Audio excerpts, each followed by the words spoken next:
America, from the deserts to the sea, from the mountains to the snow, you are tuned in to the Johnny Punish Show, produced by the Veterans Today Network and BTN Radio, brought to you by HireVeterans.com, America's job board for U.S. veterans.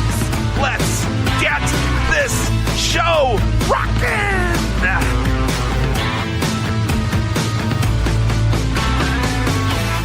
I spent all my years fighting for a place in the sun,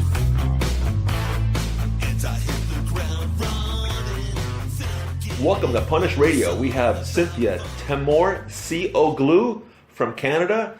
She's technically an expat from Canada, living in Playa del Carmen part-time, 6 months out of the year, 3 months out of the year. She's going to talk to us right now about what it's like to live in Playa del Carmen and all the ins and outs, pros and cons, and share them with you. Cynthia, are you on? I'm here, JP. Thanks for having me on today. My pleasure. Cynthia, we want to talk to you about living in Playa del Carmen. You're clearly been coming to Playa del Carmen for, 8 years now? Is that right? Yeah, that sounds about right. And first, just staying with my brother, but eventually as owners. And so you moved here for what reasons? Why are you living in Playa del Carmen part-time during the year? Tell us more about the reasons you chose Playa del Carmen. Well, I don't know that it was particularly the reasons we chose Playa del Carmen. It was more the lifestyle, the weather, the people.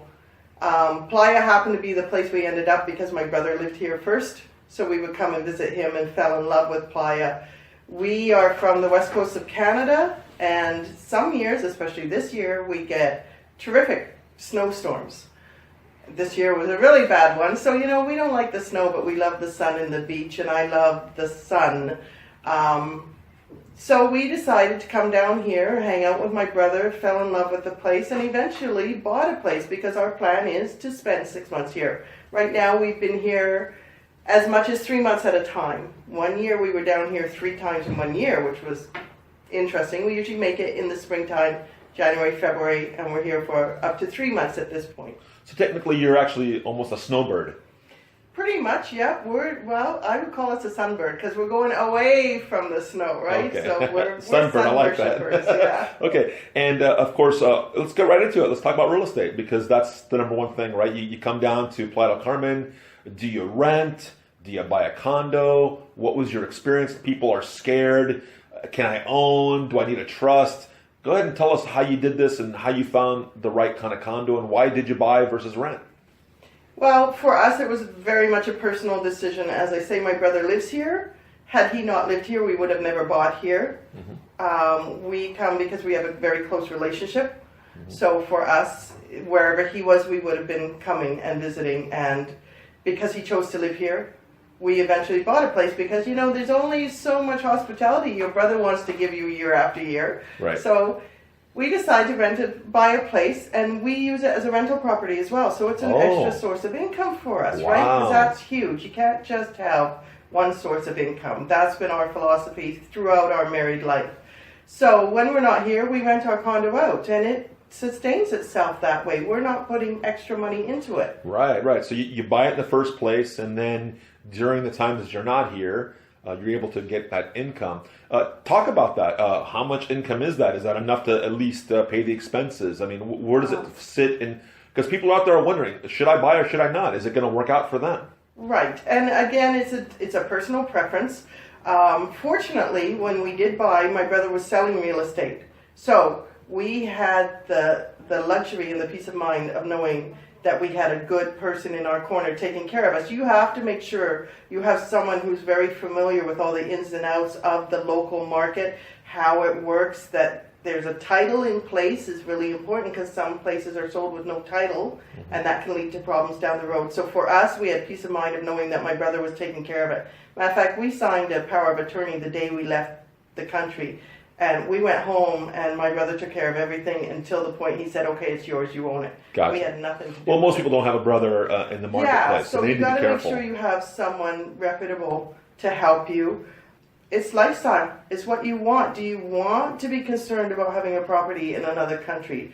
Besides my brother helping us buy it, the woman that we have as our property manager knew my brother personally and used to work for him. So again, there's that connection, and she knows that we're family. So she takes really good care of us. So it's connecting yourself with the proper people. Right? Okay, so invest a little time. Come on down here, invest time, learning the real estate agents and the brokers, and find someone that you trust and like, and be very careful. Check the references. Make sure they're decent people, because unlike Canada, which is a regulated market in terms of they have to get licenses and all this stuff, it doesn't really exist like that in Mexico. Is that correct? Yes, and I would suggest that when you do come down here, you make some very good points. Talk to other people that are down here, expats. Meet the expats. Ask them, are you renting or are you an owner? If they're an owner, ask them, how does that work for you, and do you rent it when you're not here? Get their advice. Who would you recommend, right? And don't just ask one person. Talk to a few people, and then talk to the people that are renting and say, what's your rental company like? Do you have any problems when you have an issue and you get a hold of your rental company? Are they taking care of you? And then you find out who the good rental companies are too, and who you can decide to take care of your property when you're not here. Okay, so as an owner of a condo, yes, happy, not happy?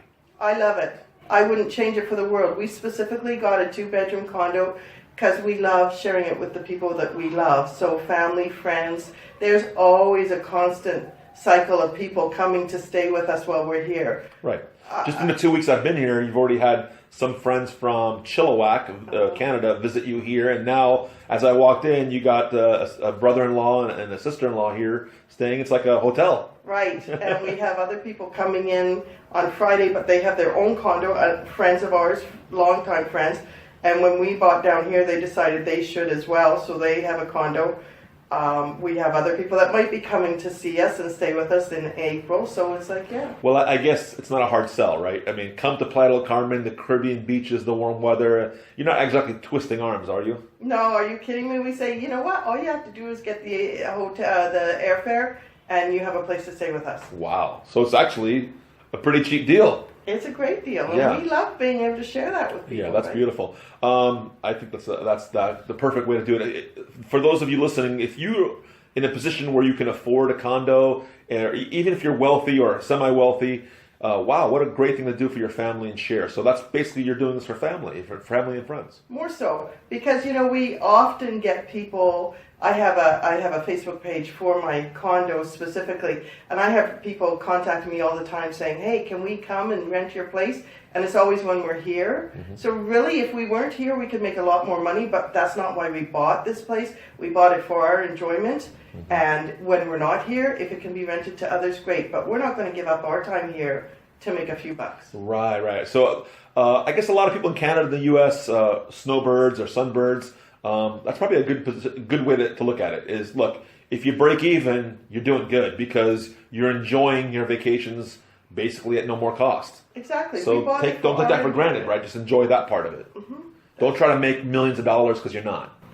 And that's not why we bought it. We bought it for our enjoyment and to share it with others. And if it can sustain itself when we're not here, perfect, right? Perfect. Yeah, I think that's a great way to look at it. Because a lot of people here in the marketplace, if you walk around real estate agents, they'll talk to you about return on investment, ROI. We'll give you 8%, 10%, and throw that numbers out to you. But really, what they're talking about is the high season. That's where you get the majority of your income, which would be the wintertime, right? Christmas, January, etc. But then you got to give up that time. Exactly. So what's the point of it? Right? The whole point of it is to come down here during that time and get away from our winters. And I don't think we would ever be year-round down here. I understand that the summers are very hot and very humid. And my brother, who actually lives down here, in the summertime, he comes up to Canada for 2 or 3 months, right? And that's our plan. Like, if I could be down here from November to April and then spend the summers up in Canada, perfect. The best of both worlds. Perfect lifestyle, huh? Right? Wow. Love it. Okay, tell us about Playa del Carmen, why you love Playa del Carmen, the city, the town, the beaches, etc. Tell us about that. The beaches are so beautiful. When we got married, we went to Puerto Vallarta, and we went there probably about 20 years ago as well. But there's no comparison between the East Coast and the West Coast. The West Coast is, for one thing, in my opinion, Puerto Vallarta is very tourist and very Americanized, I call it. Like, mind you, Playa is becoming that way too. But the Caribbean feel on the East Coast, the colors, the sand, the the palm trees everywhere. It's the blues and greens and turquoises that you expect in the Caribbean, right? You don't get that on the West Coast. Playa, I love, it's changed a lot since we've been here. It used to have a real Mexican flavor, and that's what brought us to Mexico. We don't come here to do, I call it Americanized, but I don't mean the USA particularly. I mean Canada, US. There's malls popping up. All the major brand name stores are popping up down here, which I get. It's a tourist town. They have to sustain their economy. The tourists want that. I came to Mexico for the culture, for the tradition, for fumbling along in my broken Spanish and seeing them smile at my efforts, right? There's nothing I enjoy more than going for a walk in the morning, and the gardeners are out there taking care of all the grounds and making the town beautiful. And most of the tourists just have a blind eye and don't even recognize these people and their efforts. And like some of these people get the equivalent of $80 a week income, right? But they make this town so beautiful. So when I'm walking in the morning, if I see a guy doing his grounds work, gardener or whatever, I'll stop and I'll say in Spanish, I'll say good morning. And I mean, I know one phrase, muy bonito, that means very pretty or very beautiful. So I will make a hand gesture to his garden and say muy bonito. And their face just lights up. Not only did this gringo acknowledge me, but she complimented my work. Right? And that makes them, you can tell, it fills them with joy, and it just makes me feel so nice because I've acknowledged them as a person and appreciated their efforts. Wow. And that's building a bridge right there. Okay, Cynthia, we're gonna put it on hold for a commercial break just for 30 seconds. We'll be right back to you. I want to talk to you about immigration in terms of do you come down here and get a residence card, or do you come as a tourist? What makes sense in that legal area, because people want to know about that. We'll be back in 30 seconds.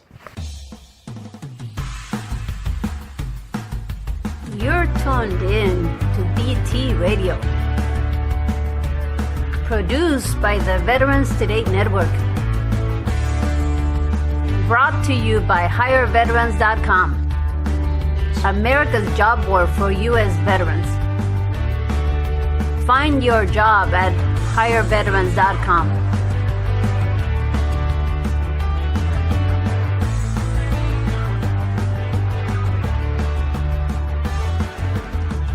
Okay, we're back with Cynthia from Canada talking about moving to Playa del Carmen. Cynthia, let's talk about immigration. Or how do you come down for 3 to 6 months? Do you need to become a legal resident, or you just get on the plane and sign that piece of paper that says you're a tourist? What do you know?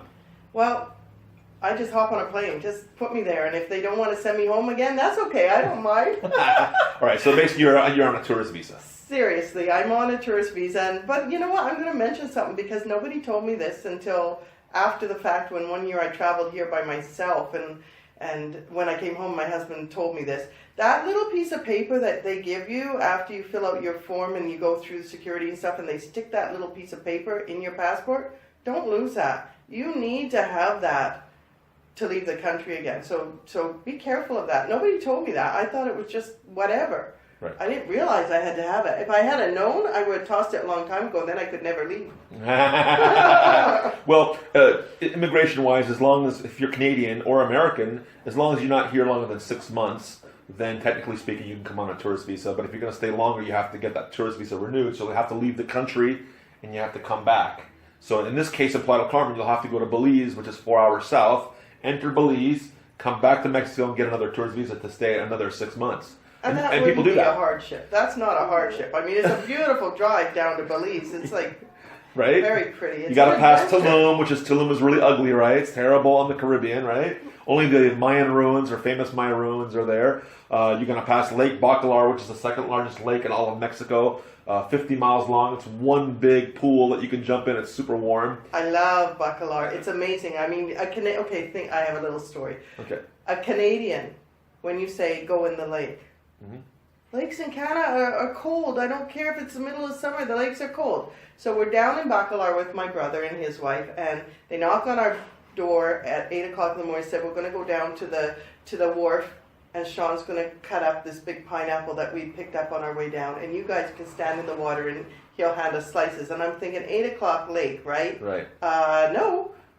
The lake was like a bathtub. 8 o'clock in the morning. It was so warm. It was such a strange concept. Beautiful, isn't it? Amazing. And It's the most beautiful thing in the world. The colors of that lake are like the tropical Caribbean Ocean. The blues and the greens. Amazing colors. Yeah, I took my wife down there, and I couldn't get her out of the water. I literally could not get her out of the water. But anyway, yeah, we could talk about Bacalar. It's another time. But so what you need is, if you're going to stay longer than 6 months, legitimately, you can always get the.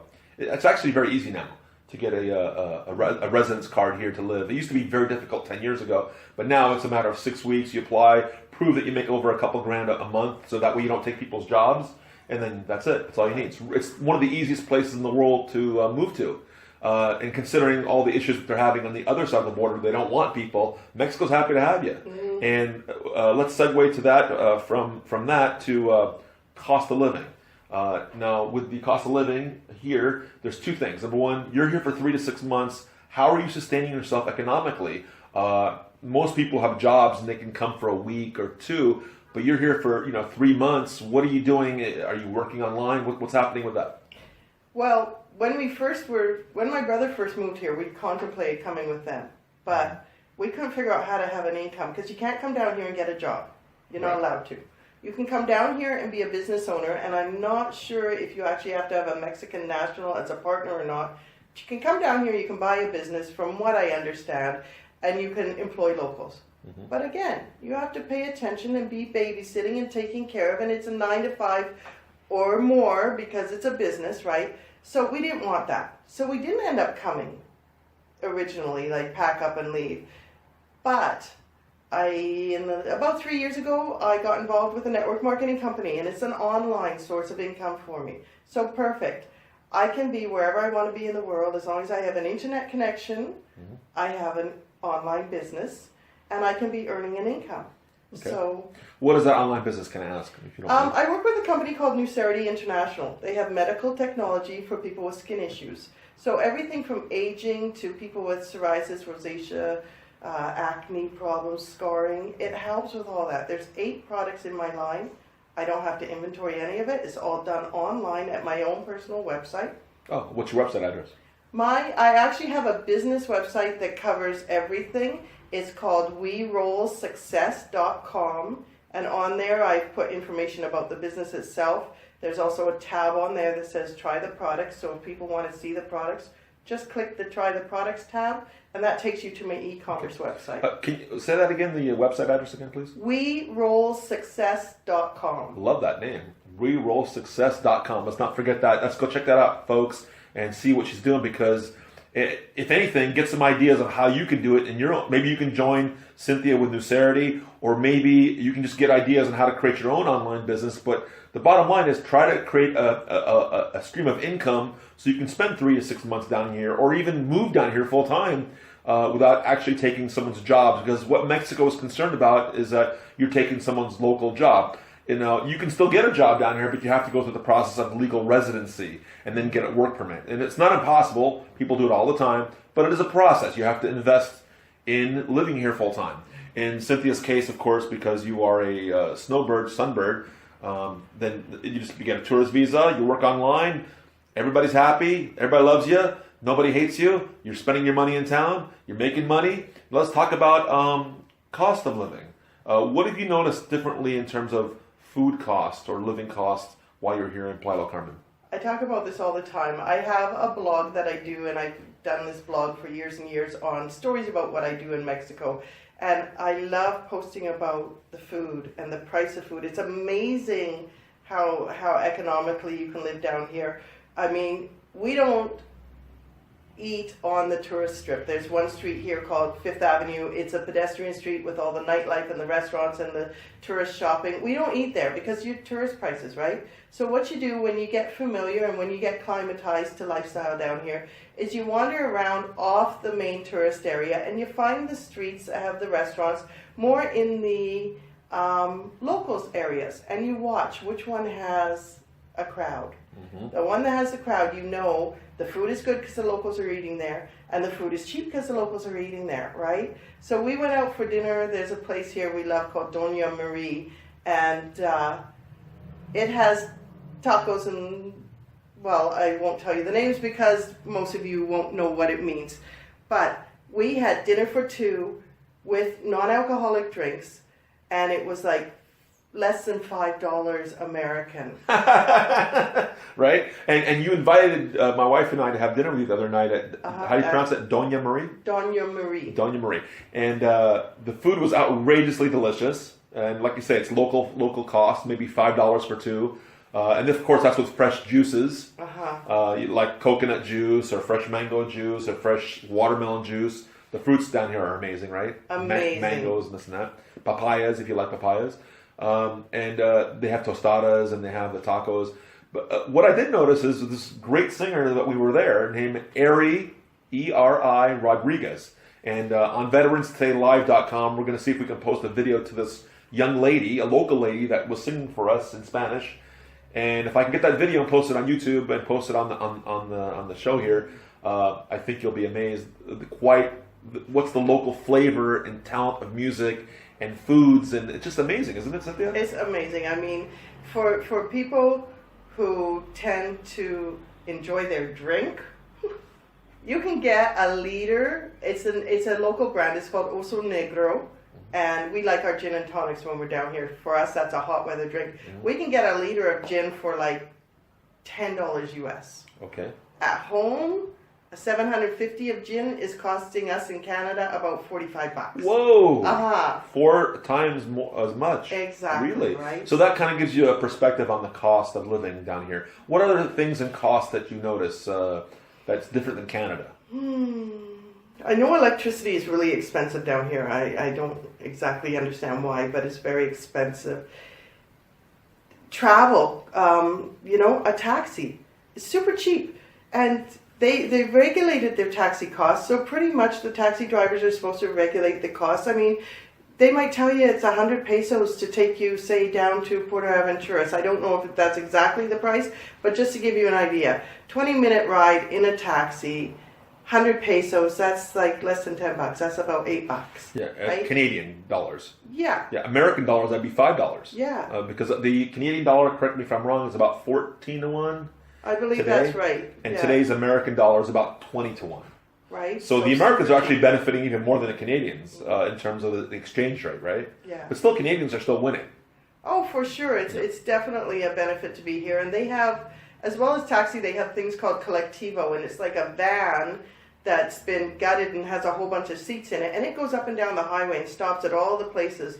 So you go to where they all collect here in town, where the start-off point is. You tell them, I want to go to Puerto Aventuras. So they load up the bus, the little van, and it, as I say, stops all along the way. And he'll just drop you at your place, and it might cost you like, okay, good example, Acamol. Acamol is where you used to be able to go on the turtle tours, which right. I understand they're not doing that anymore. But you go to Acapulco. So that's where you go snorkeling with the turtles out in the bay. Snorkeling with the turtles, yeah. It's a nice little community just down the way from Playa. It takes about 20 minutes to get there, I think. So you get on the Colectivo, 35 pesos, that's like $2, $2, not even. And you get a ride down there, you spend the day at this beautiful beach, and then you come out and get a Colectivo when you're ready to go home. There's no set time, they just fill up the Colectivo and off they go. And then the next one pulls up, and they just keep filling them up and keep going. It's not like a bus schedule at home, so simple to get around. So overall, the cost of being in Playa del Carmen is less than in Canada on most things. Absolutely. And you notice that significantly. Oh, huge difference. I think my husband was saying that he was checking our expenses one year, and I think all in, and we do a lot more restaurant eating here than we do at home, because at home is $50 for 2 people to go and have a simple meal, Wow. right? So here, and that's without booze. Here, we do a lot more eating out because we have lots of friends and we want to show them this place and that place and whatever. So we will spend maybe on the high end $1,000 a month to live here. Mm-hmm. That's everything. Right. So that's wow. like a lot less than it would be in Canada. a lot less, because we're eating out down here probably when we have guests, I would say at least 3 or 4 times a week. At home, it might be 3 or 4 times a month. Wow, what a difference. Right? So different lifestyle completely. Completely. Let's talk about that. We're going to take a station break real quick. We're going to talk about lifestyle and the international flavor of Playa del Carmen, because that's something that's very unique in Mexico and Playa del Carmen. We'll be right back in 30 seconds. You're tuned in to BT Radio, produced by the Veterans Today Network, brought to you by HireVeterans.com. Find your job at HireVeterans.com. All right, we're back with Cynthia. And we're talking about the international flavor of Playa del Carmen. It is unique in this area. The area actually is called the Riviera Maya, which consists of Cancun, Playa del Carmen, Tulum, which is about, from a drive standpoint, about 3-hour drive or so. And then, of course, it goes all the way down to Belize, and that's the Costa del Maya. Tell us about the international flavor of Playa del Carmen, and what do you notice that's different here than you've seen elsewhere? There's a lot of Europeans here because apparently it's very economical for them to come across from Europe. A lot of Italians in town, lots of great Italian restaurants, lots of fine dining Italian restaurants here. Lots of French Canadians come down because, of course, we're on the East Coast, so you get a lot of the Quebecois here. Mm-hmm. There's people from everywhere. It's amazing. Every time you go out and you say, hey, where are you from? You're meeting someone from somewhere else, but it's interesting how many times we find people from our own backyard. I was helping one year with the Rotary because we like to do that when we're down here. Mm-hmm. And we were collecting pesos for something, so we're standing out asking for money, and some guy says, oh yeah, I'm from Chilliwack. And I looked at him and I went, what? Chilliwack is like 60,000 people about an hour outside of Vancouver, right? What's the likelihood on the other side of the continent in another country, and the guy lived on the same street we used to live on? So amazing. But generally speaking, you meet people from Italy, from Spain, from Argentina, Brazil. So this place truly is international. I think that's one of the things my wife really likes about it, is that she gets to speak a lot of languages and meet a lot of different people from all over the world, which makes it very interesting, is it not? Right, because, as you say, you meet everybody from everywhere. I mean, we've made friends here from all over. There's one couple that are expats, and they're actually Spanish. Mm-hmm. They have a home in Spain, so they spend their time between here and Spain. Mm-hmm. And we have met lots of Canadians, of course, and Americans, but everywhere. Okay. Our friends that just left us, they're huge conversationalists. Every time they go out, they meet new people, and they're coming back and telling us, I met this cool person from who knows what part of the world. Everybody. Well, you just go down to Manny's, the German place, and everybody's German. We went down to Manny's restaurant to get some prime rib. He's got prime rib on Sundays. Right. And I go in there, and it looked like to me I was in Munich. Like, are you kidding me? Like, everybody was speaking German. I felt like I didn't know what to say. I was like, right. I don't even know how to say hello in German. Does anybody know how to say hello in German? I don't know. I can.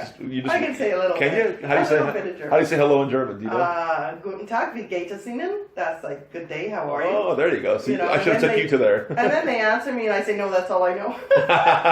But the point is, wow, right? We were having dinner the other night at La Brocherie on 15th, near 6th Street, downtown. And the owner is a lady from Paris, and with her son, they own the restaurant, and it's packed. It's a little French restaurant. All the seats are packed no matter what time of day or the week. It doesn't matter if it's a Tuesday night, Wednesday, or whatever. And all they serve is rotisserie chicken, but with a French flavoring. You know, the French are very particular about their flavorings, and you can tell. And it's really good, and the prices are fantastic. So if you haven't been there, right? I know the one you're talking about. We've considered it, and that's the beautiful thing is you can get French food, you can get Italian food, you can get German food, you can get sushi. I mean, it's all here, right? But for us, we want the Mexican food. We come here for the culture of Mexico, right? Of course. If I want sushi and chicken and stuff, I can have it at home. But sometimes I get it. People that are only here for a short period, they want to stick to stuff that their digestion can handle, and they want, maybe you get tired of the tacos all the time. So. Right. But let's talk about the Mexican flavor, because, you know, once you get off Fifth Avenue, boom, you're in Mexico, right? So you get the tacos, you get the all the great foods of Mexico, and they're diverse, right? And that's where you get the inexpensive foods as well, right? It's because it's local prices. So, and local architecture, like I noticed in your condo, you have very Mexican-style architecture in your home, which was the wood chairs with the nice colorful walls. it's a beautiful Mexican culture. It's something to experience for sure. So for those of you listening out there, come to Mexico and check out the culture. It's pretty amazing people. And let's discuss the people real quick. The people of Mexico. When you go to the interior, you've been to other places like Valladolid, which is in the jungle, and all the ruined places, and there you meet the actual Mayan people, right? By the way, they're not extinct. I know you get taught that in school somewhere, like, the Mayan Empire ended 500 years ago, and that's technically true, but the people are still here. Their empire just withered away, but the people are still here, and you can see them in their homes, in their huts, in the jungles, and a lot of them speak Mayan. So if you actually talk to them, they do speak Mayan at home. So it's very interesting when you go see these little pueblos. I know you guys take a ride out there to the pueblos. Have you done that before? We have. Because we have our brother here who has a car, we often do trips out to the little villages and stuff because we want the real feel of Mexico. We want to get away from the whole tourist industry. So we go to those little communities just to spend the day. Mexican people are so generous and they're so content, in my opinion. Mm-hmm. I don't think I've ever, in all the years I've been here, seen an angry Mexican person. Like, I've never seen a squabble or an altercation. Right. They're all smiling, they're happy, they're contented, they will help you, they're generous. I mean, it's amazing when you think that their income is like, as I said, sometimes $80 a week. Right. But they're content and they're happy and it's family. And you feel that spirituality. I love it. How do you explain that? Because the Canadian news, and more so the American news, has a perspective of Mexico that is absolutely incorrect, completely incorrect. I mean, I'll speak as an American telling you about the American news, and you can speak about Canada. But the Americans have a completely different perspective of Mexico, and it's really wrong. And I don't know how to say wrong in the strongest manner. If there's a better word for wrong, maybe put it in big capitals or yell it, maybe wrong. I mean, I don't know how to say it, but it's completely, it's ridiculous. They come down here and they're scared of the Mexican people. Well, they are looking for safety. I'm like, what are you talking about? What are you talking about? Because it's not there. And what you described right now is absolutely true. What is the Canadian, it's a little less in Canada, right? Is that fair to say that? Okay, so I don't listen to the news. Okay. I don't follow politics. I have my own personal opinion. Now, this may not be the way it is. It's my perception of things. So everybody don't hate me on this. Okay. My personal perception is that the media creates a fear to try and keep the Canadians and or the Americans in their own country and keep the money in their own country. So what better way to do that than to sensationalize everything that's happening in Mexico? There was a shooting in Mexico. Well, excuse me, we have shootings in Chilliwack. You don't hear that all over the news saying, don't come to Chilliwack. And actually, Chilliwack has a really bad record for crime and violence, which I only just knew about. 60,000 little town, and we have a really bad reputation. So, are you avoiding Chilliwack like the plague? Right. No. So personally, I think that it's over-sensationalized so that the governments can keep their money in their own country. And they're saying, don't go there, it's scary. I mean, not even from a violence point of view, but from storm warnings. Because, we're in the tropics down here, and they have hurricanes come through. So they tell us, Playa del Carmen got wiped out by this hurricane, blah, blah, blah. And then my brother phones me and says, by the way, it's not so bad as they're making it sound. It's a strong tropical storm. Everything is fine. Yes, one year it was really bad, but the whole country of Mexico sent workers, like a whole drone of worker bees came in, and within days apparently they had it up and running again because it's their economy, the tourist community, right? So Mexico comes together when there's a storm or a problem and they fix it. Yeah. That whole fear thing, wow, that's pretty powerful, and we see that happen all the time. But I can assure you that people that are listening around the world to this, please shut off your television. Yes. Come to Mexico and enjoy it because it's wrong. What you're thinking is completely wrong. Come find out for yourself, and when you do, then go back and tell your family and friends what you found out, because it's really not healthy to be involved in hyperbole. It's better to come and experience Mexico as it is, not as somebody living in Atlanta, Georgia on a television says. That has never been out of the country. I mean, That's we right. have people at home say to us, "Are you sure it's safe?" I mean, we've been coming here for how many years now? Guess what? We come back intact every year. And we tell them, we feel safer walking around in the evening in Mexico than we do in our own hometown. And you know what? Honestly, any place in the world. If you're wandering around drunk in the middle of the night, 3 o'clock in the morning, there's unsavory characters everywhere in the world. So it's not a Mexico thing. If you're drunk, if you're wandering around the wrong part of the town at the wrong time of the day, it doesn't matter where you are. You can. Yeah, if you have like $2,000 sticking out of your pocket and you're wearing a $25,000 Rolex watch and you're drunk at 3 a.m., walking around with a joint in your mouth, you might have a problem. Exactly. It doesn't matter what country, city, Right. or whatever you're in. Yeah, but for everybody else, it's nothing, right? It's nothing. Yeah. Okay, great. Cynthia, I want to thank you for being on the Punish Radio Show. You've enlightened us about Playa del Carmen and helped us. I want to. You said you have a blog, right? Yes. Is that a different address for that blog, or you have a different Yes. web address? What is that? For my Mexico blog, it's, if you Google, I think it's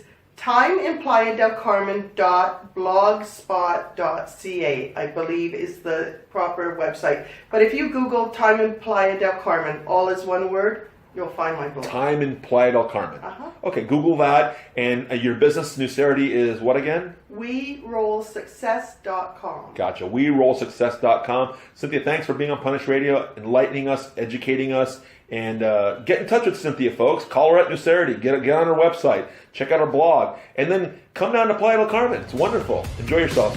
Back to you guys later.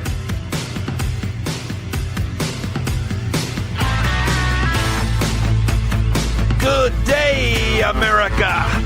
From the deserts to the sea, from the mountains to the snow, this concludes today's Johnny Punish Show. Produced by the Veterans Today Network and BTN Radio. Brought to you by HireVeterans.com, America's job board for U.S. veterans. I'm your host, Johnny Punish, wishing you an amazing day. Until we meet again! I spent all my years fighting for a place in the sun.